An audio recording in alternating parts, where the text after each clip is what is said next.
Bueno, pues muchos de vosotros, yo creo que la práctica totalidad de mis seguidores, conocéis perfectamente al doctor Andreu.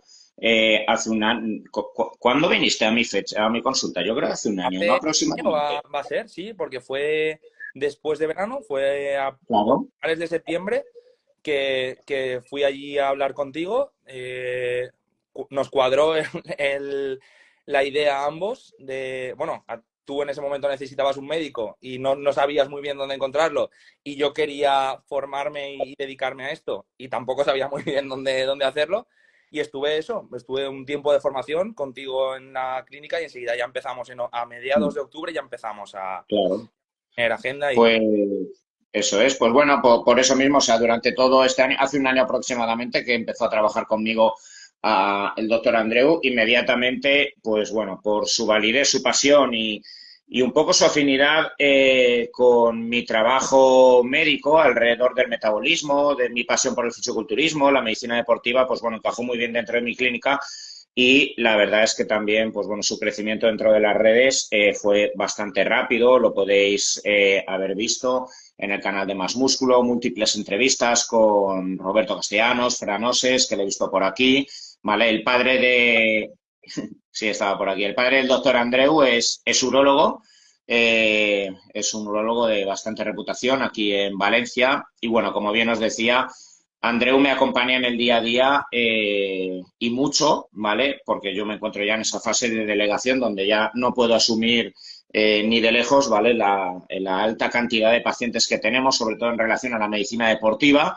¿vale? Y todo lo que tiene que ver con hormonoterapia, pues las reposiciones de terapia de reposición en muchos hombres a partir de los 40 o 50 años. ¿Vale? Y bueno, más allá del trabajo médico en relación a las hormonas, ¿vale? Pues bueno, Andreu, el resto de doctores, yo y los nutricionistas que trabajamos en la clínica, ya sabéis que destinamos muchos recursos del trabajo de la divulgación en torno al estudio profundo de la fisiología del metabolismo, teniendo en cuenta que la práctica totalidad de las patologías actuales sí, hombres y mujeres a partir de los 35 o 40 años. Sí, no somos reduccionistas solo con los hombres. Como bien os decía, la práctica totalidad de las patologías, a menos que sean genéticas, tienen un componente metabólico. Vivimos en una epidemia actualmente, tú lo verás también como médico de atención primaria, Andreu, y esto es lo que vemos diariamente en consulta. Vivimos en una epidemia de patologías con componente metabólico, diabetes tipo 2, patologías cardiovasculares, patologías neurovasculares, patologías degenerativas, inflamación crónica de bajo grado y a partir de ahí se hable un amplio saco roto, ¿vale? De fibromialgia, síndrome de fatiga crónica, neuroinflamación, depresiones, trastornos cognitivos, depresiones de mediana edad, ¿vale? Tratadas con antidepresivos, antiinflamatorios, lírica, gabapentina, ¿vale? Pues todo este espectro de personas que no son muy bien abordadas más allá de los antiinflamatorios, antidepresivos, corticoides por la medicina, ¿vale? No hablamos ya del cáncer, altísimamente comprobado por el metabolismo tumoral, que tiene mucho vínculo con la resistencia a la insulina. Y con esto, ¿qué os quiero decir? Estamos ahora mismo en un punto de inflexión donde la medicina está teniendo un estudio muy robusto y muy sensible en torno a la importancia de mejorar la sensibilidad a la insulina, en torno a percibir la importancia de cómo la composición corporal, entendiendo la composición corporal como la relación de la masa muscular con la grasa abdominal visceral, es crucial para la prevención de patologías asociadas al envejecimiento. Y es por ello que todo aquello que gira en torno a entender cómo podemos mejorar la flexibilidad metabólica, cómo podemos mejorar el ejercicio de fuerza, la formación de masa muscular, cómo podemos mejorar la sensibilidad de la insulina, la reducción de la lipoinflamación, la reducción de la grasa visceral asociada a todas estas patologías, es crucial no solo porque te vayas a ver más guapo delante del espejo y porque te vaya a quedar mejor la ropa, es crucial porque vamos a prevenir todas estas patologías que no ocurrían hace 100 años, porque la gente se moría de accidentes laborales, de tifus, de tuberculosis, ¿vale? No se moría de patologías metabólicas, no existía cáncer, no existía prácticamente patologías cardiovasculares hace 100 años, pero ahora que vivimos hasta los 70, 80, 90 y 100 años, ¿vale? Lo que nos azotan son patologías metabólicas. Es más, o sea, tú viviste en atención primaria la pandemia de COVID y bien es sabido que más allá del primer factor de riesgo, que era la edad, el segundo gran factor de riesgo era el síndrome metabólico, la obesidad, y esto está publicado y la gente joven que moría era gente obesa, Andreu. Sí, sí, totalmente. Aparte, vamos hacia una época donde cada vez va a haber más patología metabólica, porque yo, por ejemplo, que en atención primaria ya empiezo a ver a los niños y a las niñas a partir de los 16 años, es decir, el impasse ese de la edad pediátrica, la edad de, aún no es una edad adulta, no son mayores de 18 años, pero ya acuden a mi consulta de atención primaria y lo que veo es mucha obesidad. Entonces, es raro que haya niños obesos, porque de hecho, Tony, aunque tú y yo seamos de épocas diferentes, yo no recuerdo, pues sí, había un gordito en clase, ¿no? Estaba el típico gordito en clase que jugaba de portero, pero la gran mayoría de los niños, Y ya, aunque comían, y ya. y el problema no era la dieta, porque yo recuerdo comer bollos, yo recuerdo comer bocatas de nocilla, yo recuerdo comer bocatas de fiambre. El problema no era la alimentación en sí, sino que es el hecho de que esos niños no están haciendo ejercicio físico, porque lo que están es delante de una tablet o delante de una consola. Cuando antes el niño lo que se tiraba era 3 horas en el parque jugando a fútbol, entrenaba, jugaba a básquet, jugaba a tenis. Entonces, evidentemente, metabólicamente es cuando mejor estás. Y a mí la verdad es que me choca mucho ver a edades tan tempranas ya obesidades y esa obesidad lo que significa, porque no es simplemente el hecho de una alteración estética, porque evidentemente en cuanto a gustos no hay nada escrito. Hay gente que le gustará gente con más gordura, hay gente que le gustará gente más flaca, eso ya va a gustos. Pero es por el tema de la repercusión para la salud que hay detrás. Y esto parece que hay mucho tabú hoy en día y parece que, que tenemos gordofobia si hablamos de esto, pero es que para nada. Es que una persona que tiene una consulta con exceso de peso es una persona que ya puedes prever a nivel analítico que va a haber una resistencia a la insulina y que a lo mejor, aunque no tenga diabetes, ya vemos unas cifras de insulina de 6, 7, 8, 10, 12 o incluso 20. El problema, como tú bien has dicho, y más con el perfil de analíticas que normalmente se pide en atención primaria, es que la obesidad, y para mí es un drama, la obesidad, por ejemplo, en la adolescencia, es que es una enfermedad silenciosa, porque claro, la analítica incluso al niño con sobrepeso puede parecer que le digan a la madre, bueno, está con unos kilos de más, pero no se preocupe que está como una flor. No, no, que esa niña ya seguro está desarrollando igual un síndrome de ovario poliquístico, un hiperandrogenismo. Exacto. Está ante la antesala de un hiperestrogenismo 10 años después y un cáncer Claro. de mama. Claro, exacto, porque no hay que olvidar que ese exceso de andrógeno en la mujer va a aromatizar y va a producir estrógeno, que aparte no va a tener una correcta detoxificación a nivel hepático, porque probablemente ya tenga cierta esteatosis hepática, inflamación del hígado, con lo cual es lo que tú dices, a la larga, esa hiperexposición a unos niveles demasiado altos de estrógenos, aunque siga teniendo la menstruación, predispone a ciertos quistes en el ovario, a ciertos fibromas o fibroadenomas que posteriormente pueden desarrollar cánceres a nivel de la mama, a hiperplasias endometriales que a lo mejor luego por esos ciclos anovulatorios y de ausencia de menstruación, o sea, de amenorrea, por ese hiperandrogenismo del SOP, luego predispone también a cánceres de endometrio. Es decir, hay que ver todas las consecuencias Claro, que puede claro. tener a la... Entonces, como tú bien decías, perdón, Andreu, como tú bien decías, ¿cómo como médicos vamos a ser fóbicos con la obesidad cuando le decimos a la madre o al padre que, ojo, que aunque en estas analíticas o el médico o el pediatra le haya dicho que está bien, que es que estamos previniendo patologías para dentro de 20, 30 años si ahora moldamos con 13, 14, 15 años que tiene su niño, su niña la alimentación para que Y adelgace? aparte es que esa grasa también tan antigua, luego es una grasa que cuesta más de quitar, que luego mucha gente cuando quiere hacer dietas y nos viene a la consulta, pues por ejemplo la grasa de los flancos o la parte inferior del abdomen o en ciertas regiones de la pierna de la mujer, que es grasa ya, grasa muy, muy antigua, que cuesta mucho eliminar. Es una grasa que ya no es por el hecho estético, porque la gente generalmente nos consulta por la alteración estética o porque no les gusta, pero es esas toxinas que produce, esa inflamación que produce, ese aumento de la PCR que vemos muchas veces en analíticas que decimos, uy, pero ¿por qué tiene esta PCR elevada si no tiene una enfermedad inflamatoria intestinal, ni tiene una artritis reumatoide, ni tiene ningún cáncer? Pues quizás es por esta grasa que tiene ahí acumulada de hace años que no se ha quitado nunca, que se podía haber prevenido a través de una correcta dieta y un correcto ejercicio físico. Y esto es lo que nos predispone a la larga a ese tipo de patologías, porque aparte esta resistencia a la insulina también lo que nos produce luego son problemas de infertilidad, que eso luego también nos consultan mucho por estos problemas de infertilidad. Y la base de todos estos problemas, problemas de tiroides, problemas incluso del descanso, del sueño, luego deportistas, incluso lesiones, porque claro, esta resistencia a la insulina también favorece un hipercortisolismo, un aumento de la prolactina, una alteración del descanso, malas digestiones, pensamos que tenemos intolerancia al hidrato de carbono y generamos carbofobia, cuando realmente el hidrato de carbono bien utilizado tampoco es un enemigo a la hora de la quema de grasa. Dietas cetogénicas demasiado prolongadas en el tiempo que también producen un aumento del estrés, un aumento del cortisol, un empeoramiento del entorno hormonal. Es que al final generamos un círculo vicioso que luego nos cuesta bastante quitar en consulta, Tony, porque ¿cuántos pacientes nos vienen que prácticamente no comen hidratos de carbono y a pesar de ello no pierden grasa? Claro. Una barbaridad. Y es por este hipercortisolismo, porque al final estamos llevando un cuerpo al estrés, es un cuerpo que no descansa bien, es un cuerpo que hormonalmente tampoco está bien, que vienen con unos niveles más bajos de testosterona, porque estos niños que son obesos también tienen unos niveles más bajos de testosterona, androgenizan, luego tienen problemas de ginecomastia, luego no quieren quitarse la camiseta en la piscina, pero ya no es solo por el componente estético, sino es por el componente hormonal y lo que significa a nivel de la salud. Porque muchas veces cuando hablamos de masa muscular, como a mí se me vincula mucho al tema del culturismo, parece que yo lo que quiera es que todo el mundo sea culturista y que tenga un gran desarrollo muscular, y para nada. Si es que la masa muscular en exceso tampoco es positivo. Eso tampoco es bueno para las articulaciones. De hecho, metabólicamente al cuerpo no le interesa. De hecho, cuando los culturistas se retiran, lo primero que hacen es bajar de cantidad de masa muscular, porque eso también predispone a la hipertensión. ¿Has visto Ronnie Winkler? Claro, por ¿Cómo está? ejemplo.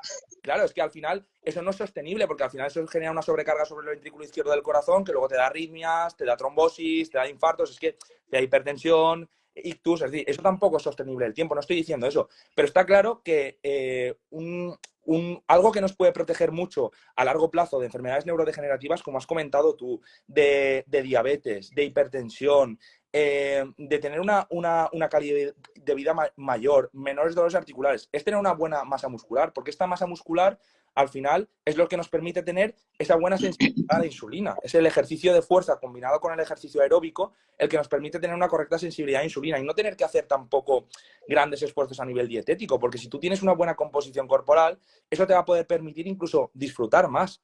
Es decir, si tú tienes una buena masa muscular y haces un entrenamiento de fuerza, eso te va a permitir que cuando tú te vayas de vacaciones una semana con tus amigos, puedas descuidarte totalmente de la dieta, que no te estoy diciendo que te tengas que comer todo, pero puedes descuidarte y cuando vuelvas tu composición corporal apenas habrá cambiado. Lo que habrás retenido es con un poco de líquido, que eso luego, cuando vuelvas a tu dieta normal, lo bajarás esa inflamación que puedas tener por el exceso de calorías, de sal o de grasas de la dieta de estar comiendo fuera, pero eso te va a permitir también mayor flexibilidad. Yo creo que el ejercicio de fuerza es algo en lo que tendríamos que incidir mucho para el tema de la longevidad. Y yo creo que cada vez las personas que son deportistas, que tienen más masa muscular, que tienen una mejor composición corporal, suelen llegar a edades más tardías. Evidentemente, si se hace uso de ciertos fármacos que aumentan riesgo cardiovascular, como serían los esteroides anabólicos, como el clenbuterol, como incluso la hormona de crecimiento, eso ya, ahí ya sí que aumentas el riesgo cardiovascular y ya no, esa mejora de la composición corporal, los riesgos superan a los beneficios.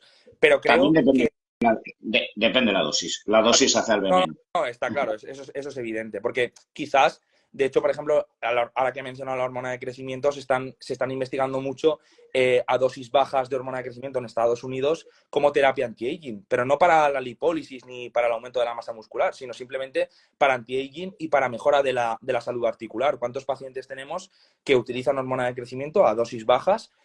No hay alteraciones a nivel del metabolismo de la glucosa, que evidentemente hay que controlar y hay que hacer seguimiento, porque al final esto puede generar cierta resistencia a la insulina, pero a dosis bajas, como serían a lo mejor una unidad al día o 2 unidades al día, una dosis bastante baja, les permite recuperarse de lesiones más rápido y poder tener un buen rendimiento físico. Es que también luego hay muchos tabús en este sentido. También luego ahora podemos ahondar en diferentes técnicas de pérdida de grasa, que al final yo creo que a la gente eso siempre le interesa, ¿no? Por la mejora de la composición corporal, pero creo que es positivo que hayamos iniciado la charla hablando sobre los beneficios y los perjuicios que tiene una mala composición corporal, más allá del fin estético, porque generalmente la gente cuando oye estas cosas, con lo único que se queda es con, vale, sí, muy bien, cuéntame el rollo de la película, pero yo quiero saber cómo perder grasa y ganar masa muscular. No, es que hay que entender que aparte del beneficio estético hay un beneficio a nivel de salud, de prolongación de la vida, de menos riesgos de cánceres, de enfermedades autoinmunes, de enfermedades neurodegenerativas, de enfermedades inflamatorias.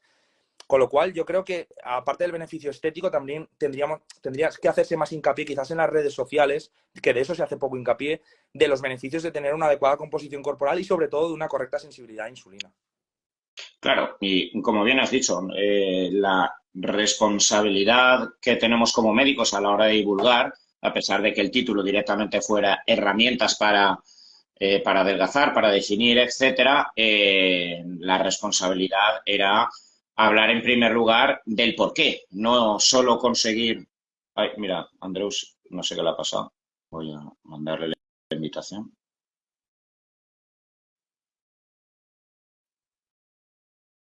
Vale, como bien os decía, la responsabilidad que tenemos Te me ha como... cortado. Ya te fuiste. Ya está, sí. La responsabilidad que tenemos como médico va dirigida primero generar conciencia del por qué simplemente estar delgado con una buena composición corporal, estar con poca grasa abdominal, no simplemente te va a dejar más guapo y te va a permitir ir a mostrar cuerpecito, ¿vale? Y palmito en verano a Ibiza, ¿vale? Que eso también, y todo, y eso también es salud, ojo, porque eso es salud emocional, eso, el hedonismo no está mal de vez en cuando, ¿vale? Y eso también, pues, beneficia incluso hormonalmente los neurotransmisores, pero qué duda cabe que tener poco porcentaje de grasa abdominal visceral va a repercutir en la salud a lo largo de toda la vida de la persona.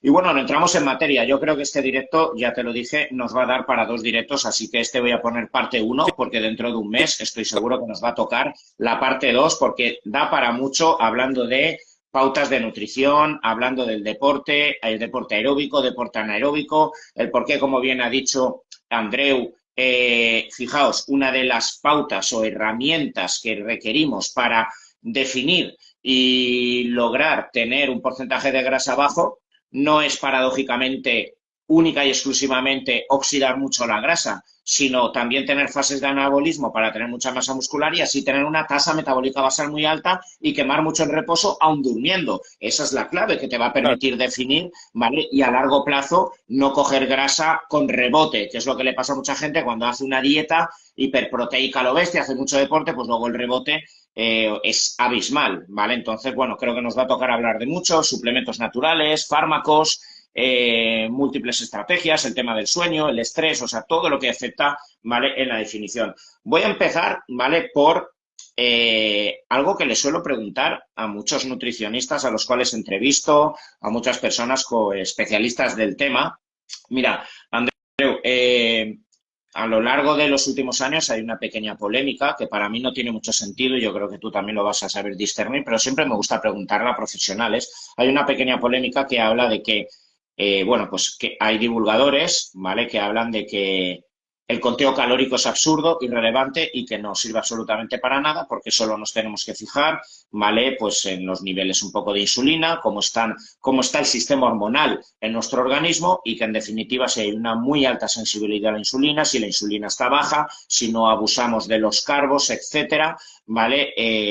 No requerimos para adelgazar de un déficit calórico, ¿vale? Que es en lo que se basa la teoría CICO, ¿vale? Y ellos hablan, ¿vale? De que es absurdo, de que sigamos manteniendo que lo que te engorda es el superávit calórico, que lo que te engorda es el desequilibrio metabólico. Yo creo que otra cosa es que no se pueda medir del todo a la perfección. Yo siempre en lo que redundo es que, ojo, es que no se puede medir del todo cuál es el gasto calórico que tiene una persona. Es que no se puede saber del todo porque es que incluso te lo mides un día y ya no es igual que al día siguiente por el cortisol, por la adrenalina, por cómo has dormido. O sea, es que no se puede, pero al final, si tú engordas, yo al menos lo que asumo y doy por hecho es porque hay más calorías que han entrado Total. de las que has quemado. Así que dime tú como médico, Mira, porque habrás visto también estos debates. Mira, te lo voy a unir con el tema de la tiroides, que es algo muy polémico. De hecho, la gente muchas veces se escuda o cuando viene a la consulta, lo primero que me preguntan, sobre todo en atención primaria,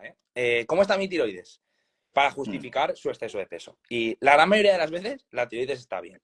De hecho, yo se lo explico a los pacientes, el hipotiroidismo, como mucho, justifica un aumento de 4, 5, 6 kilos, como mucho. Es decir, si tú pesas 120 kilos y mides unos 60, tu tiroides no es la responsable de esto. Evidentemente que si luego tú vas a hacer una etapa de definición, un hipotiroidismo va a enlentecer ese proceso, evidentemente. Pero mira, Pero es más, o sea, Andreu, respecto al hipotiroidismo, yo creo que afecta más en la visión digamos, el aspecto estético de la persona por el edema, el Sí, sí, mixedema que te genera facial, sí, sí, ¿vale? Más que el peso. sí, O sí, sea, es la retención exacto. en la matriz extracelular más que otra cosa. Pero mira, tú fíjate una cosa, mira, algo muy, muy sencillo, ¿vale? Vamos a irnos a Alemania nazi, ¿vale? Auschwitz. ¿Cuántos millones de judíos hubieron ahí? Millones de judíos, ¿no? De tantos millones de judíos, habría algún hipotiroideo, digo yo, ¿no? Alguno habría. ¿Por qué, Alguna habría. por qué no había judíos gordos? Es decir, ¿por qué? Porque no comían. Tan básico como eso. Es decir, si tú no comes, si tú comes, ingieres menos calorías de las que tú gastas, al final vas a Y perder ahí peso. no había tumba No, metabólica. Ahí no había ni- hiperprolactinemia, no, no, cortisol alto ni hipotiroidismo que claro, guardara hasta claro, el aire. lo que quisieras.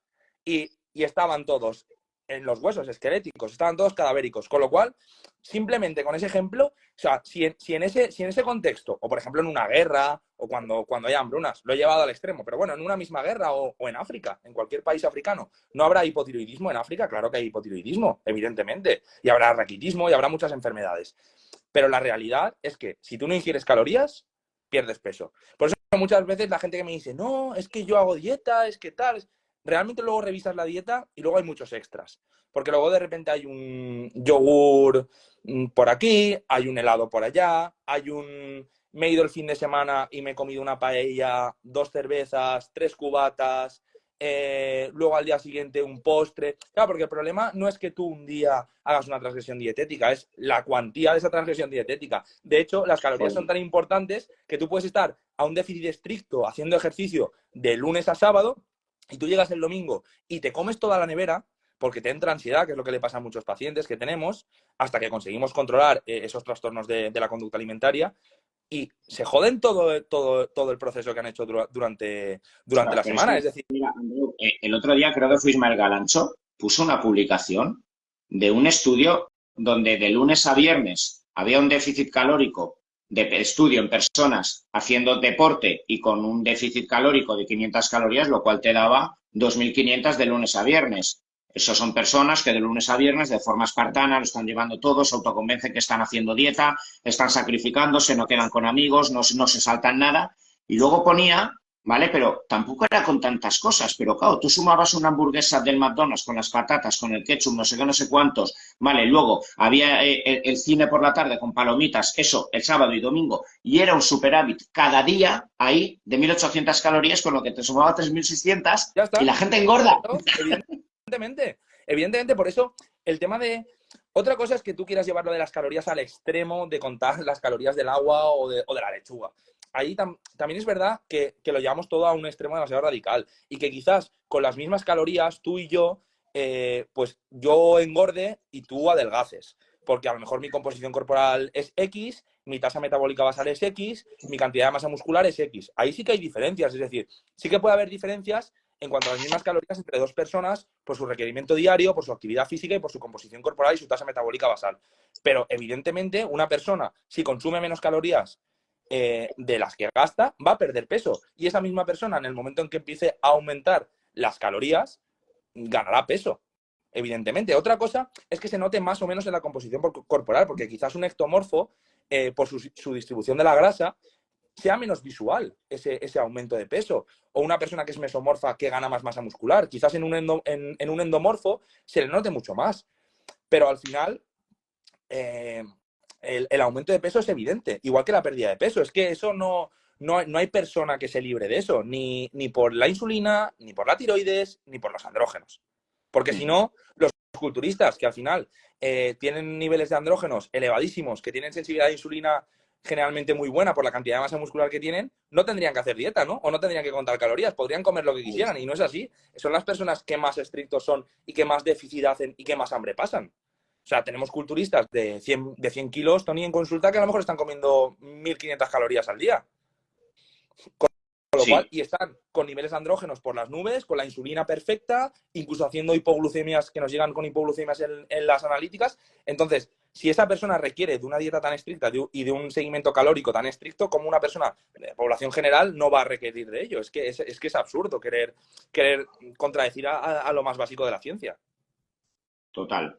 Bueno, pues desde aquí podemos pasar quizá por eso, porque a veces la teoría psico en principio no funciona y es porque, claro, es difícil o es totalmente imposible de medir del todo porque, claro, si intentamos hacer dietas o en la carrera de nutrición se le explica al dietista que la tiene que hacer basándose en el índice de masa corporal en función de los kilos, donde no se sabe del todo la cantidad de kilos musculares que tiene la persona, pero es que incluso aunque se intente con una tanita, con una bioresonancia, una resonancia magnética como es el DEXA, que es que ya te falla por la cantidad de glucógeno de agua que tengas, etcétera. Simplemente Es que, claro, no, el día, horas antes ya el DEXA te da unos valores diferentes. Es que eso influye mucho, la hidratación. Es que, claro, claro, o sea, es que realmente el problema es que es imposible de medir. claro, De forma fehaciente es totalmente imposible, lo único es, yo creo que es ¿vale? un proceso de ir trabajando con esa persona, por eso siempre los planes nutricionales tienen que ser a largo plazo, no para búsqueda de resultados a corto plazo, que eso al final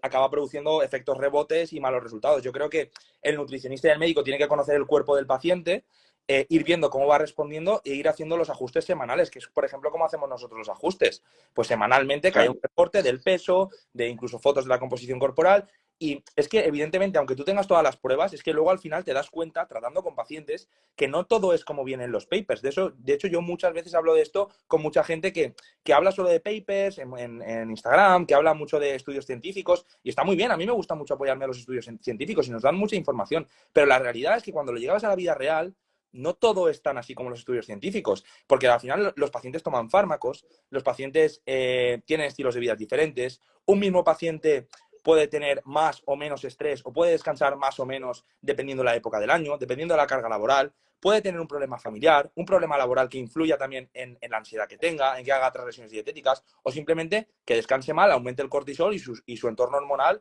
esté perjudicado por un enlentecimiento también del funcionamiento tiroideo. Es que creo que no se puede simplificar todo tanto. Es que creo que hay muchísimas variables que intervienen y es un proceso largo, no es un proceso lineal la pérdida de peso y más la pérdida aislada de grasa como buscamos, conservando la mayor cantidad de masa muscular posible. Creo que es algo que hay que ir ajustando sobre la marcha.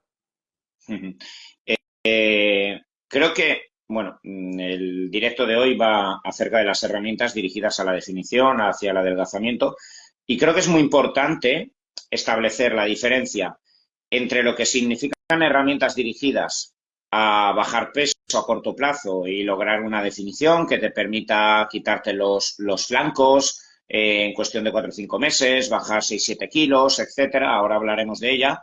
Pero realmente la condición sine qua non que a largo plazo nos va a permitir que nuestra predisposición a acumular grasa abdominal sea menor, que no tengamos efecto rebote, que cuando nos saltamos la dieta durante 2 3 meses enseguida podamos bajar rápidamente el peso, ¿vale? Y que debería ser el foco principal de un nutricionista, de un médico deportivo, un médico integrativo, que debería ser el foco principal de un padre que quiere que sus hijos a largo plazo, cuando ya sean mayores, tengan un seguro de vida porque no tienen predisposición a engordar, etcétera, es tener una, como bien has dicho antes, una buena tasa metabólica Y eso basal. te lo Háblanos de qué es la tasa metabólica basal y de qué depende principalmente, que ya sé lo que me vas a de la responder. masa muscular que tú tengas, porque al final es lo que más energía gasta en reposo. Y es una realidad, eso es lo que te permite lo que tú has dicho. Es decir, por eso yo siempre insisto mucho en consulta en el tema del ejercicio de fuerza. O sea, está muy bien hacer ejercicio aeróbico para combinarlo, porque al final es un gasto extra de calorías.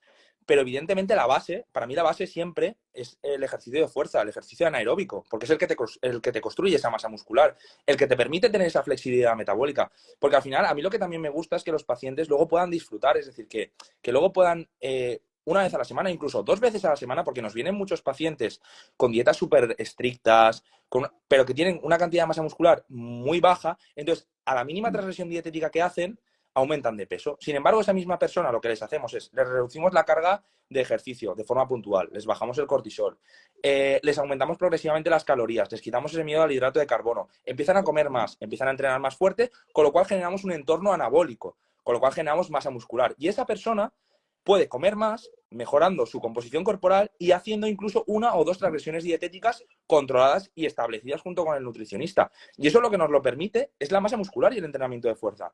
Y es una realidad como tal. Evidentemente, Sin más. el ejercicio aeróbico ayuda. O sea, es decir, si tú haces un entrenamiento de fuerza y luego en otro momento del día, ya sean ayunas, post-entrenamiento o antes de dormir o en cualquier momento del día, tú haces 30, 40 minutos de cinta, por ejemplo, pues son calorías extras que vas a ganar. Eso evidentemente va a sumar al cómputo total de calorías, que es lo que estábamos hablando anteriormente, gastadas, que en función de las calorías ingeridas, pues generará mayor o menor pérdida de peso. Pero evidentemente la base de todo ello va a ser esa masa muscular, porque esa masa muscular también te va a permitir tener una mejor sensibilidad a insulina. Con lo cual, ese hidrato de carbono que tú ingieras en la dieta se almacenará en forma de glucógeno. No se quedará por el cuerpo y generará inflamación, generará depósito a nivel del adipocito, porque al final, cuando tú haces ejercicio de fuerza, vacías esos depósitos de glucógeno. Con lo cual, con esas cargas posteriores de glucógeno, o sea, de glucosa en la dieta, al final eso va destinado a que se almacene en el músculo. Cuanto más músculo tengas, más GLUT4, más transportadores vas a tener. Es decir, de hecho, la insulina requiere de estos transportadores GLUT4 para que la glucosa entre dentro de las células, que es el principal problema que tienen los pacientes diabéticos. De hecho, ¿cuántos pacientes diabéticos? Los tipo 2, porque los tipo 1, en ese sentido, al final no es que haya resistencia a la insulina, es que hay déficit de la producción endógena de Y hay insulina por parte del páncreas. y Pero hay también resistencia a la insulina. también, de hecho, mira, justo ayer lo comentaste en el grupo que tenemos y había leído yo hacía unos días un estudio que se llama metformina, porque de hecho la metformina o Y baja berberina mucho la cantidad de iba a necesidad de bajar insulina la exógena cantidad de y baja la insulina. inflamación sistémica y la supervivencia del diabético Exacto, tipo 1. porque al final ese exceso de insulina también genera aumento de los depósitos de grasa, que esos aumentos de Claro. depósitos de grasa también aumenta la liberación de sustancias oxidativas que favorece pues Lesión el arterial, cáncer, etcétera. infarto, hipertensión arterial, lesión del endotelio, aumento de la homocisteína, aumento de la proteína C reactiva, es decir, aumento de muchos marcadores inflamatorios a nivel analítico. Citoquinas proinflamatorias, que es lo que le pasa al diabético tipo 1. Exacto. Entonces, evidentemente, la base de todo esto, para tener una correcta flexibilidad metabólica, que tú tengas una buena tasa metabólica basal y que tú puedas disfrutar del proceso, es tener una buena cantidad de masa muscular. Y es una realidad, porque al final eso te va a permitir también disfrutar, porque tampoco es viable tener un paciente 6 meses a dieta estricta sin saltarse una dieta, porque al final no es un competidor de una disciplina deportiva de élite, porque eso lo puede hacer una persona que tiene un objetivo en ese sentido. Pero a una persona de 40, 50, 60 años que lo único que quiere es sentirse bien, mejorar sus parámetros analíticos y que físicamente se le vea mejor cuando va a la playa, sin unos objetivos estéticos demasiado grandes, no es necesario tampoco que esté tan estricto. De hecho, intentamos evitar que los pacientes tengan porque al final generamos trastornos de la conducta alimenticia y miedos a comer cierto tipo de alimento. Tampoco hay que demonizar ningún tipo de alimento. Es decir, un alimento como, bueno, una comida como puede ser una paella o un cocido o una hamburguesa o una pizza, pueden incluirse dentro de una dieta para perder peso, siempre y cuando se incluya en el cómputo total semanal de calorías. Mientras entre dentro de ese cómputo total semanal de calorías y la persona tenga una buena sensibilidad a insulina y tenga una buena masa muscular que lo sustente, va a poder disfrutar y va a hacer que el proceso sea más ameno. Evidentemente, cuanto más estricto o cuanto más exigente sea el objetivo, pues más estricta tendrá que ser esa dieta. Evidentemente, un culturista de competición, pues quizás va a estar durante meses teniendo que renunciar a estos alimentos que nos gustan a todo el mundo. Pero una persona que no tiene un objetivo estético tan elevado, sí que se va a poder permitir todo esto. Y esto lo que nos lo permite es esa flexibilidad metabólica que te ofrece esa masa muscular. Claro, esto ahora entraremos en las herramientas agudas o las herramientas que podemos utilizar a corto plazo, pero es crucial que entendáis, ¿vale? Que es muy bonito decir, oye, en 4 meses me quiero poner así, de cara a verano quiero ponerme allá, en 3 meses tengo la boda de mi hija o tengo el viaje con mis amigas y quiero estar más guapa que nunca y me voy a poner a dieta. Genial, eso se puede hacer y se debe hacer, ¿vale? Porque en muchas ocasiones necesitamos propósitos, ¿vale? Y objetivos. Pero lo que nos va a dar sostenibilidad a largo plazo, como bien decía Andreu, es que tengamos masa muscular. Por eso cada vez la medicina deportiva, la medicina estética, ¿vale? Hace más hincapié en la necesidad de fabricar masa muscular, porque entonces voy a quemar más en reposo. ¿Y qué ocurre por desgracia? Yo esto lo he vivido mucho, ¿vale? Con muchos pacientes que me dicen, es que estoy toda mi vida a dieta, es que ya no me funciona ninguna dieta, porque cada vez que has hecho una dieta, la has hecho tan espartana, la has hecho con un déficit calórico tan extremo y además, como te han dicho que si haces deporte vas a adelgazar más rápido, lo has hecho solo haciendo ejercicio aeróbico, 2 horas encima de una bicicleta o 2 horas corriendo todos los días en déficit calórico, que has perdido peso, pero has perdido mucha masa muscular. ¿Y qué ocurre si en el proceso de 5 meses tú has bajado 16 kilos, pero de esos 16 kilos, 10 kilos han sido de masa muscular? Que tu tasa metabólica basal al inicio era esta y tu tasa metabólica final ha sido esta. Con lo que ahora, cuando ya has llegado a tu objetivo, pasa el verano, ha Vuelves pasado la boda, empiezas a a comer, saltarte un poco la dieta, como ahora quemas la mitad de lo que quemabas en vez antes, de 10 ahora los rebotes son 20 kilos. abismales. Claro, el rebote es que encima te plantas con 4 kilos más de los que empezaste el proceso. Claro, Perfectamente. y quemas mucho menos que al inicio. Y la desesperación, la frustración, las ganas de decir, yo esto no lo vuelvo a hacer jamás en mi vida, ¿vale? Pues te queda, pues te deja frustrado comiendo de nuevo todo lo que te da la gana hasta que dentro de 3 años dices, ostras, me han hablado de fulanito que hace unas dietas que no sé cuántos o de tal método y otra vez te pones. Y año a año vas perdiendo masa muscular, sabiendo que además a partir de los 40 50 años, hombres y mujeres, todos vamos perdiendo masa muscular o tenemos esa predisposición. Luego, al tener menos masa muscular, pesas menos, menos sobrecarga sobre el hueso, osteoporosis. Y encima, Claro, hormonalmente estás peor. Porque claro, al tener menos masa muscular, también generalmente esas personas que están tan estresadas, lo que solemos ver en la analítica es unos niveles de testosterona más bajos, unos niveles de estradiol más bajos en mujeres, unos niveles más altos de cortisol, con lo cual una mayor resistencia a la insulina y una peor sensibilidad a la insulina, y unos aumentos de los niveles de prolactina. Con lo cual, al final, encima hormonalmente estás peor. De hecho, es lo que vemos en muchas analíticas justo después del verano, en pacientes que han hecho dietas súper, súper estrictas, que ya llega un momento, al final el cuerpo es el mismo, Tony, que cuando vivíamos en una cueva. Es decir, el cuerpo humano, desgraciadamente, el metabolismo, la forma en la que funciona y el almacenamiento de la grasa, es porque el cuerpo no sabe cuándo tú vas a volver a comer. El hecho de que haya disponibilidad de alimentos las 24 horas del día, los 7 días de la semana, de hecho, tú si quieres puedes comer todos los días, o sea, todas las horas de todos los días de un año, podrías estar comiendo hasta reventar si quieres, porque hoy en día en los países desarrollados hay una disponibilidad de alimentos muy, muy grande. Pero sin embargo, el cuerpo eso no lo entiende, porque el metabolismo sigue siendo el mismo que cuando vivíamos en una cueva y tú comías y a lo mejor te tirabas una semana sin comer. ¿Vale? Entonces, el cuerpo lo que hace en esos momentos es ponerse en alerta. Y un cuerpo en alerta, analíticamente lo vemos por el cortisol y la prolactina, es un cuerpo que a la mínima va a intentar captar cualquier nutriente para almacenarlo, porque él lo que siente es que está en un momento pues eso, de hambre, de que no le van a dar otro alimento y cualquier nutriente lo utiliza para eso. Evidentemente, si tú tienes masa muscular, eso te va a permitir que cuando tú ingieras alimentos, ingieras glucosa, vaya primero a hacer una reposición de los depósitos de glucógeno muscular o incluso hepáticos.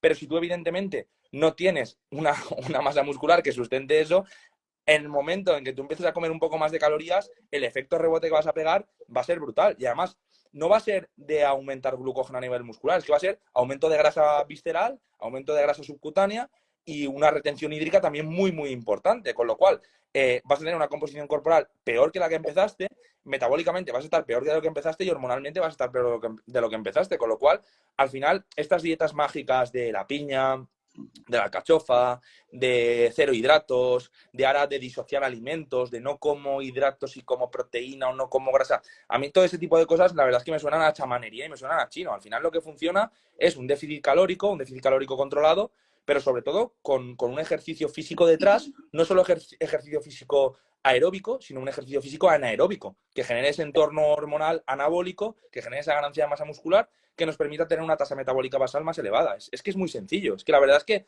se puede resumir simplemente así. O sea, es que creo que la gente intenta complicarlo mucho, pero porque también la gente intenta vender el nuevo método, vender la dieta mágica de en 15 días pierdes este peso para una boda, lo que tú has comentado, vender, no, con esta dieta no vas a sufrir. Pues una dieta baja en calorías, en el momento en que el cuerpo esté bajo en calorías, vas a tener cierta ansiedad. O sea, vas a tener que convivir con eso también.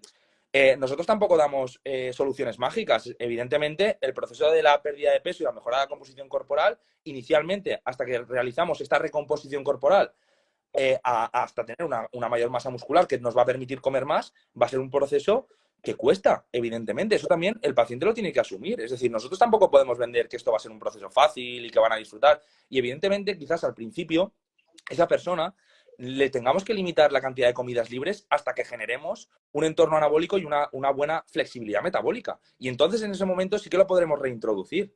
porque si no, al final estamos generando el problema que tú comentas, que esa persona ha bajado mucho peso, esa persona ha bajado mucho peso, sobre todo a expensas de masa muscular, y en el momento en que empiece a aumentar un pelín las calorías, el rebote va a ser bestial. Entremos en herramientas, ¿vale? Y bueno, vamos a hablar un poco, pues ya he dicho que vamos a hacer un segundo directo. Bueno, ¿qué me podrías decir como herramienta nutricional, más allá del déficit calórico? Pues bueno, la distribución o el manejo de los diferentes macronutrientes, ¿vale? O sea, se habla mucho de la cetosis, dieta baja en carbos, carga-descarga, etcétera. Bueno, háblame, ¿vale? O sea, ya entrando en herramientas agudas a corto plazo cuando queremos conseguir objetivos, ya sabemos, ¿vale? Que el déficit calórico debe estar asegurado, pero en cuanto a la distribución de los macronutrientes, ¿qué me dirías como A ver, herramientas yo creo metabólicas? que en una persona que ya viene, por ejemplo, de hacer una dieta muy estricta, una dieta muy, muy low carb, quizás mantener esta dieta o poner una dieta cetogénica o incluso un ayuno, en ese caso, por ejemplo, no sería interesante porque al final lo que vamos a generar es más estrés sobre su organismo, más aumento de cortisol y más aumento de prolactina. Pero, por ejemplo, una persona con una obesidad marcada que no viene de hacer una dieta así, quizás un primero impasse de una dieta muy, muy estricta, incluso una dieta cetogénica o con ayunos, pero de 7 a 10 días, no más tiempo prolongado, porque entonces ya es cuando vemos este estrés sobre el organismo, ya es cuando el cuerpo se estresa, aumenta el cortisol, aumenta la prolactina y ya la tasa metabólica basal empieza a caer. Pero quizás, por ejemplo, para ciertos pacientes sí que puede ser interesante esto. Y luego a mí lo que me gusta mucho, con lo que me gusta mucho trabajar con los nutricionistas, porque al final sí que es verdad que nosotros nos dedicamos más al aspecto médico y delegamos bastante en el aspecto nutricional en nuestros compañeros de la clínica, porque la verdad es que son unos compañeros fantásticos, son unos profesionales, yo no he visto profesionales iguales, que sepan igual, que manejen cualquier tipo de patología, la verdad es que es una pasada lo bien que trabajan mis compañeros, es una Mejor que auténtica... nosotros si lo hiciéramos en el día a día. Sí, es una auténtica suerte, la verdad es que yo me siento afortunado de tener unos compañeros así, aparte de los compañeros médicos y de todos los compañeros de la clínica, la verdad es que los nutricionistas es una pasada lo bien que trabajan estos chicos y lo mucho que saben. Pero sí que hay ciertos momentos en los que nosotros pues pautamos, ¿no? O nos involucramos. Y yo creo, a mí lo que me gusta poner mucho es cuando hacemos dietas bajas en hidratos de carbono, ponerlos perientrenamiento. Porque yo creo que es cuando mejor se puede utilizar el hidrato de carbono. Pre, para tener unas reservas de glucógeno y que nos permitan rendir, o incluso intra, es decir, hay muchos pacientes que les choca que les meta, por ejemplo, ciclodestrina intraentrenamiento y al final es un hidrato de carbono de rápida absorción que se va a utilizar de forma rápida durante el entrenamiento y no va a generar un empeoramiento de la sensibilidad a insulina, ni mucho menos. De hecho, va a permitir que el entrenamiento sea más duradero, que el entrenamiento sea más duro, con lo cual generamos un entorno anabólico mejor y el gasto calórico de ese entrenamiento, al tener más intensidad, pues va a ser mayor, evidentemente. Y luego, posteriormente, en reposo, va a requerir más calorías. Y luego, post-entrenamiento, también para recuperar esos depósitos de glucógeno, incluso una pequeña carga antes de dormir, si lo podemos incluir dentro del balance calórico energético total del día, para que el paciente tenga un descanso adecuado. Porque yo creo que esa es otra de los pilares que ahora luego tocaremos, que es el tema del descanso. De hecho, hay múltiples estudios que asocian dormir menos de 5 o 4 horas con un empeoramiento de la composición corporal y una mayor dificultad, aparte del entorno hormonal peor, también se dificulta mucho la pérdida de grasa y la mejora de la composición corporal. Entonces también quizás una pequeña carga de hidrato precama también nos permite tener un descanso mayor siempre y cuando lo tengamos en cuenta en el cómputo total calórico. Pero sobre todo a mí me gusta trabajar eso. En pacientes que vienen muy pasados de peso, que vienen de hacer una dieta demasiado alta, quizás un choque inicial de una dieta low carb o una dieta con ayunos o cetogénica. En los pacientes que ya vienen demasiado pasados en el sentido de dieta muy estricta, entrenamiento demasiado exigente, bajar carga de entrenamiento y aumentar progresivamente los hidratos de carbono para conseguir un entorno anabólico favorable. Y luego, sobre todo, trabajar perientrenamiento. A mí es cuando más me gusta incluir evidentemente, en el resto del día también. Luego podríamos hablar de índices glucémicos, de hidratos de carbono de rápida o de lenta absorción, pero sobre todo perientrenamiento yo creo que es cuando mejor funciona para estas dietas más bajas en calorías con el objetivo de una pérdida de peso o mejora de la composición corporal o objetivo estético.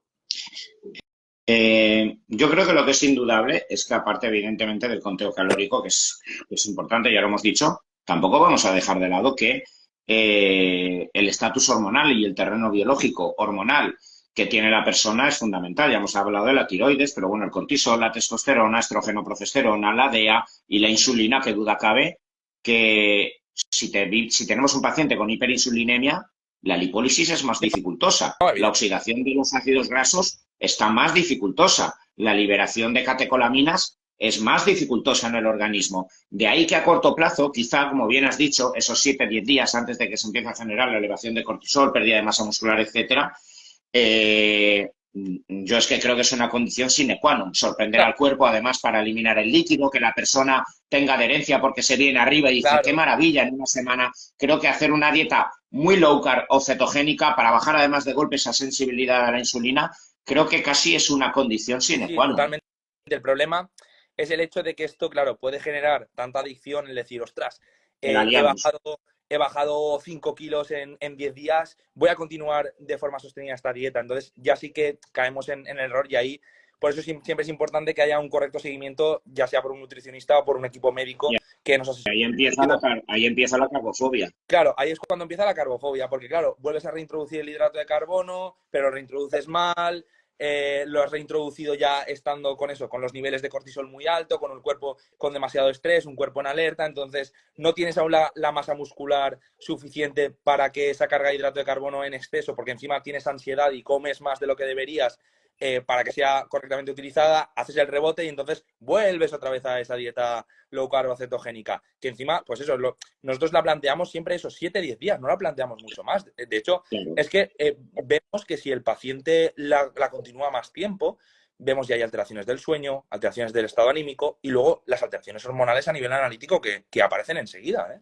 Que la gente se piensa que para esto se necesita un déficit calórico prolongado mucho en el tiempo, pero es que enseguida el cortisol y la prolactina, lo que se elevan es una barbaridad, ¿eh? Y cómo lentece eso el funcionamiento de la tiroides también. O sea, es que enseguida lo podemos ver reflejado en una analítica. Cuando vemos también niveles de insulina, que es preocupante tanto tener niveles de insulina de 12 como tener niveles de insulina de 1, que también vemos ciertos pacientes con niveles de insulina de 1. Sí, vemos. Claro, Muchos, y demasiados, demasiados. decimos, hay que bajar carga de ejercicio y la verdad es que le choca al paciente. Hay que bajar carga de ejercicio, comer un poco más y entonces ya empezamos a hacer un déficit y una recomposición corporal. Y el paciente al principio no lo entiende, pero es principalmente por esto. Porque un cuerpo demasiado estresado es un cuerpo que no va a rendir bien a nivel de la oxidación de la grasa.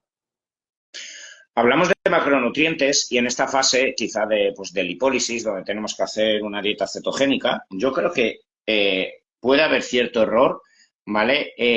Por lo sobreestimado o sobrevalorado que también está la proteína. Cierto es que quizá al inicio, ¿vale? O cuando hay un déficit calórico y más si estamos haciendo deporte, tenemos que sufragar, ¿vale? La proteólisis, la pérdida de masa muscular que pueda existir y necesitamos compensar con más proteína. Aquí pienso que hay que hacerlo.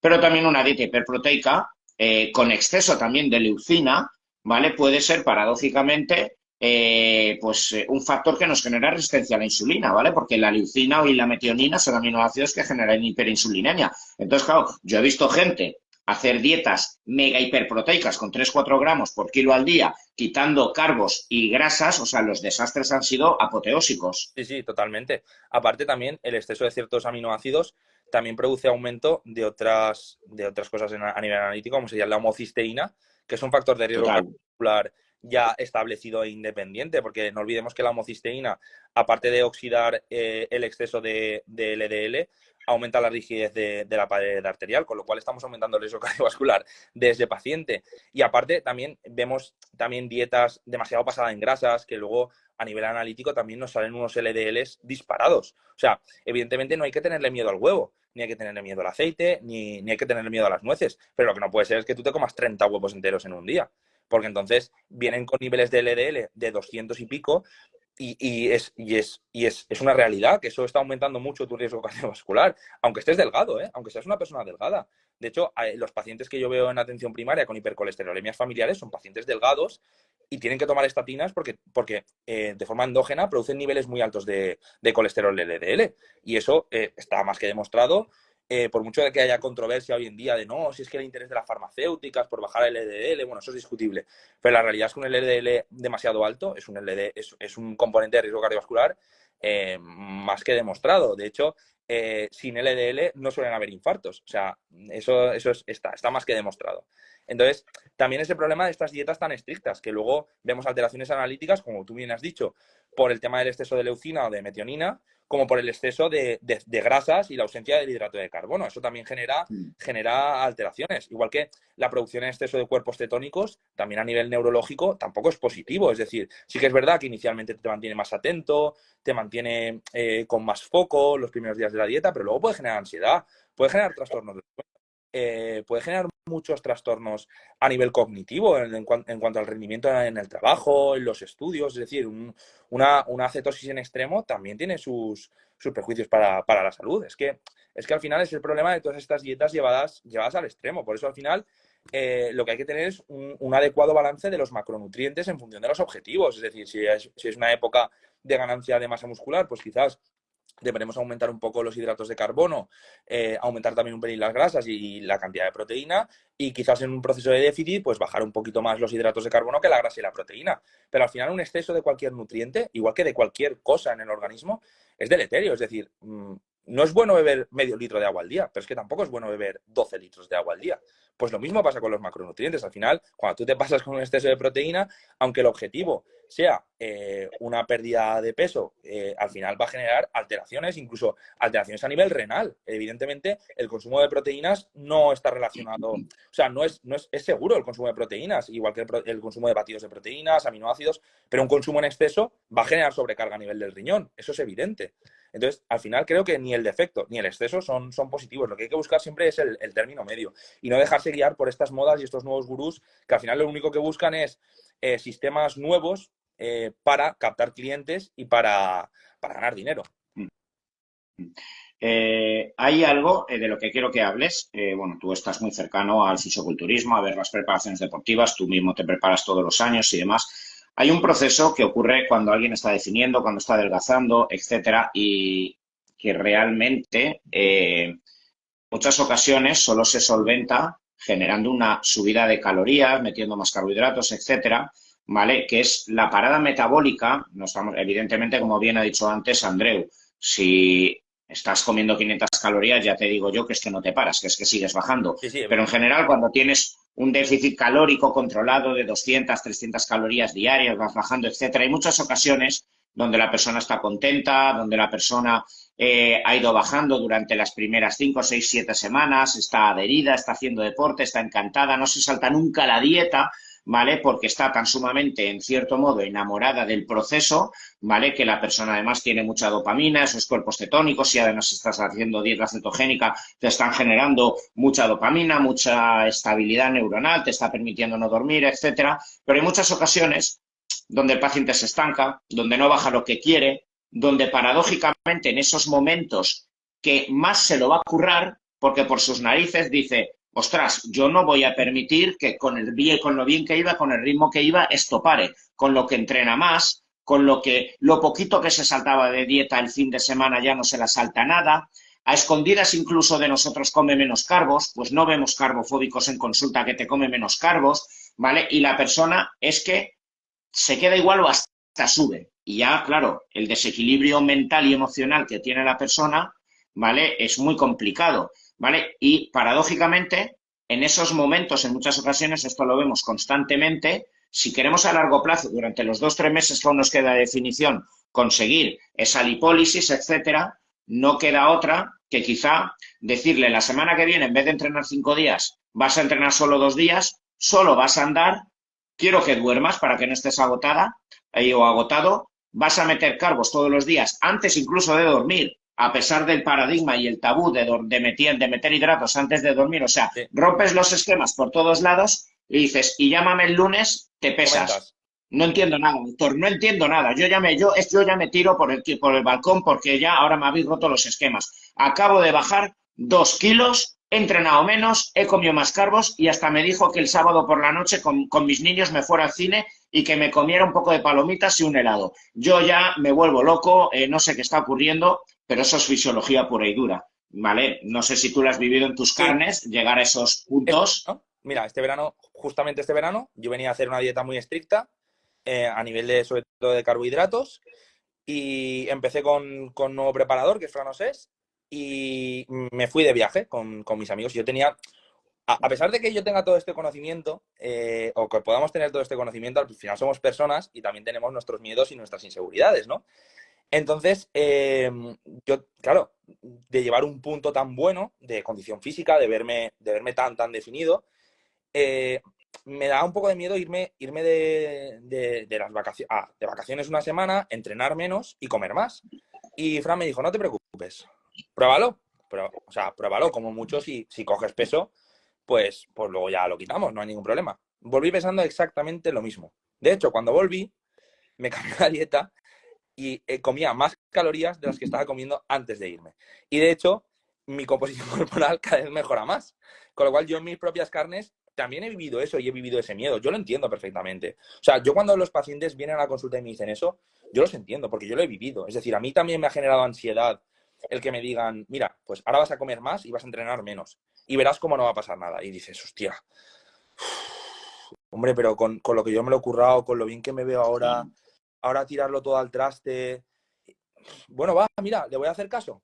Voy a hacerle caso. Y al final te das cuenta que sí, descansas mejor, estás de mejor humor. Cuando vas al gimnasio entrenas mejor, te No sé, recuperas mejor, lo termina, descansas claro. mejor. Y encima hasta la gente te dice, es que te veo mejor, es que se te ve mejor. Claro, porque al final es un cuerpo vacío de glucógeno, es un cuerpo plano, es un cuerpo que estéticamente tampoco es... por eso, por el tema que hemos dicho, porque al final estás en un estado de alerta. Y luego empiezas a entrenar otra vez y lo coges con más ganas y con más energía. Y de hecho, mejoras más. Por eso hay muchas veces que los pacientes, yo le digo a los pacientes eso, lo mismo que tú, que nos hagan caso, que yo les entiendo, porque yo he pasado por ahí y me ha pasado muchas veces. Conforme te vas haciendo cada vez más mayor y vas, sobre todo cuando te vas exponiendo, cuando te expones a eso, la primera vez que lo haces, tienes mucha ansiedad. Pero una vez ya lo has hecho, sabiendo los beneficios que tiene y los efectos que tiene al final, pues al final confías en esa persona. Evidentemente esto no lo puedes hacer cada semana. O sea, si tú estás haciendo una dieta de pérdida de peso y todas las semanas haces esas transgresiones tan brutales, de ahora come lo que quieras, evidentemente eso va a perjudicar, o sea, no estamos diciendo tampoco eso, pero que también tiene sentido que de forma puntual, cuando tú ves que el paciente está estancado, que haga lo que se conoce como refeed, que tampoco tiene que ser porque comer comida chatarra, es que puede ser simplemente que aumentes el arroz de cada comida, o simplemente decirle, mira, no peses las tortitas, cómete las tortitas que quieras, o come el arroz que tú quieras, sin pasarte. O si te apetece comerte una pizza, cómete una pizza, no hay ningún problema. O sea, tampoco tiene que ser que te comas toda la nevera. Pero simplemente esos periodos de refeed nos vienen muy bien. Incluso es lo que tú dices, es que el paciente aumenta sus niveles de serotonina, disminuye el estrés, disminuye el cortisol y lo que hace es justamente lo contrario, bajarle el peso. Es que es Claro. paradójico. O sea, yo entiendo que cuesta asimilarlo y que te digan eso cuando vienes a hacer una dieta tan estricta, que choque, porque al final tienes mucha reticencia, pero es que funciona, es que es una realidad, porque al final bajamos ese estrés y el cuerpo se relaja, suelta todo el agua, es que mejora una barbaridad. Fíjate, y con esto vamos a acabar, pero mira, es una reflexión, Andreu, ¿vale? Que quiero poner. Mira, hace unos meses me vino un matrimonio, ¿vale? Me vino, no por su hija, me vinieron por ellos para adelgazar, pero me contaron, yo no lo conocía, que su hija tenía una enfermedad genética que generaba una alteración en el receptor a la leptina. Entonces, esto generaba que era imposible que se Es que, saciara la niña. claro, Claro, era imposible, absolutamente, ¿vale? Entonces, ¿qué ocurre? clara, ¿eh? Tenían que ponerle candados a la nevera, tenían que esconder la comida, etcétera, porque había nacido, ¿vale? Con resistencia periférica en el hipotálamo, ¿vale? Todas las estructuras del núcleo accumbens, etcétera, ¿vale? A la leptina. La leptina la libera el adipocito, ¿vale? Cuando comemos, cuando hay un superávit calórico y si todo funciona bien, esa leptina actúa en el receptor que debe ser sensible, debe funcionar bien en el sistema nervioso y tú, sin que nadie te diga nada, sin que nadie te diga no comas más, dices, es que no sé por qué, no quiero comer más. Así funciona la naturaleza de los animales, ¿vale? Se sacian y no saben ni por qué, porque son sensibles, ¿vale? Tienen un perfil hormonal adecuado, ¿vale? Y tienen una sensibilidad a la leptina, ¿vale? Entonces, claro, eso luego estuve indagando un poco en cómo funciona, bueno, pues un poco más la leptina, el receptor a la leptina y demás, ¿vale? Y pues bueno, estuve viendo, ¿vale? Que cuando hay una resistencia a la insulina muy alargada en el tiempo, pero ojo, la resistencia a la insulina se puede producir tanto en el obeso como en el que está caquéxico o está con una dieta low carb o lo que estábamos diciendo ahora mismo, ¿vale? Porque en la persona que hace una dieta muy extrema con déficit calórico sin nada de hidrato de carbono por exceso de cortisol, te cargas tus receptores periféricos a la insulina, generas hiperinsulinemia, inflamación del adipocito y el adipocito empieza a liberar mucha leptina y de tanta exposición de leptina en el receptor periférico se genera una resistencia a la leptina estando demacrado y delgado. ¿Y qué es lo que ocurre entonces cuando una persona que es sensible a la insulina, es flexible metabólica y está con una composición corporal adecuada y con buenos hábitos, el fin de semana se salta la dieta? Él mismo dice, hasta aquí. No, él mismo se para, porque es sensible a la insulina y es flexible, pero es también sensible a la leptina. ¿Qué ocurre con el que está haciendo 2 meses seguidos la dieta, está mirando a todos, yo no caeré, yo no sé cuántos, está obsesionado? En el momento que empiezas no paras durante 72 horas. ¿Vale? O sea, revientas, porque como tienes resistencia periférica a la leptina por inflexibilidad metabólica y el adipocito está inflamado, pese a no comer hidratos de carbono, y tú en tu película mental dices, como tengo la insulina baja, soy súper sensible a la insulina y estoy muy flexible metabólicamente. Por eso esa persona, cuando tiene miedo a ir a una boda, porque en cuanto empieza no para durante 72 horas, porque tiene resistencia a la leptina. Tal cual, te comes hasta el mantel. Claro. Claro. O sea, imagínate la importancia de entender ahí, o sea, metabólicamente cómo funciona todo y cuántos pacientes, pues eso, que tienen TCAs y trastornos por atracón, cuando les empiezas a regular el metabolismo, en realidad ese TCA no dependía tanto de ir al psicólogo, sino que dependía de la resistencia a la insulina y la resistencia a la leptina. Algo que hablaremos, yo creo que cuando toquemos fármacos, la relación, por ejemplo, que hay entre los GLP-1 y la leptina. Claro. Por eso los GLP-1, estos inyectables que se dan para los diabéticos, también generan saciedad, por eso. Porque generan también con respecto a la leptina. Y favorecen los efectos de la grelina a nivel central, que es lo que genera la saciedad. Fundamentalmente por ese lentecimiento gástrico que generan. Pero claro, todo esto es que es muy importante entenderlo, porque hay muchas veces que el paciente viene desubicado y descontrolado porque dices que no me puedo controlar, doctor. Es que es lo que tú dices, cuando como, que me como, pues eso, hasta las uñas. Pues claro, pues es que hay un problema detrás hormonal importante también asociado a esto. Que eso, claro, eso hay que tratarlo de forma progresiva y poco a poco. Quizás con este tipo de pacientes los ajustes dietéticos tengan que ser más prolongados y tengamos que tener objetivos menos estrictos. Eso también es algo que tenemos que hablar en consulta también con el paciente, ver también de lo que parte y ver a lo que podemos llegar, porque evidentemente todos quieren estar figurines, pero quizás si tú vienes con esa resistencia o con esa insensibilidad a la leptina, pues quizás inicialmente tus objetivos tengan que ser pues más light o más a largo plazo, quizás, que haya que ajustar todo ese tipo de cosas hasta que podamos controlar esa conducta. Exacto. Bueno, pues hemos hecho 1:05. Yo creo que he dicho que da para 2 partes, creo que nos iremos a la tercera. Yo encantado. Todo esto, Tony, me gusta. Así que yo encantado de estar aquí contigo. Sí, ya lo sé. Por eso he dicho que tocará para 3 partes, porque da para mucho, es muy interesante. Creo que aprendéis mucho. Para todos los que hayáis preguntado, lo dejo ahora mismo colgado, el directo en mi muro de Instagram, y lo dejo en el canal secundario de YouTube, en mi podcast, ¿vale? Bueno, aún mañana tengo un directo con Jesús, ¿vale? Tengo que hacer otro con Juan Carlos, repetir con Beni, luego iremos con Andreu, más o menos dentro de unas 5 o 6 semanas. Bueno, pero estad atentos. 12 vídeos nos piden por aquí, Andreu. Bueno, llegaremos a ello, no os preocupéis. Nosotros encantados. Mientras tengamos material para divulgar y para hablar, nosotros haremos los vídeos. Pero la verdad es que esto da para hablar mucho, porque si nos ponemos con sensibilidad a la insulina, como la metformina, la berberina, el RA, luego hablamos de quemagrasas, de cuándo meterlos, de fármacos, GLP-1, clenbuterol, hormona de crecimiento. Es que podemos aquí hablar podemos estar aquí. Bueno, nosotros nos lo pasamos bien, que es lo importante. Sí. Al final disfrutamos. Bueno, chicos, gracias por haber estado hasta aquí, ¿vale? Muchas gracias, chicos. Sois los que nos alentáis a hacer estos directos y pasárnoslo también. Nos dejen los comentarios también o las dudas que puedan tener en el vídeo, y quizás si son muy interesantes, las podemos tratar luego en Claro, próximos. las dejaremos apuntadas para el próximo directo. Venga, gracias por todos. Hasta ahora. Chao.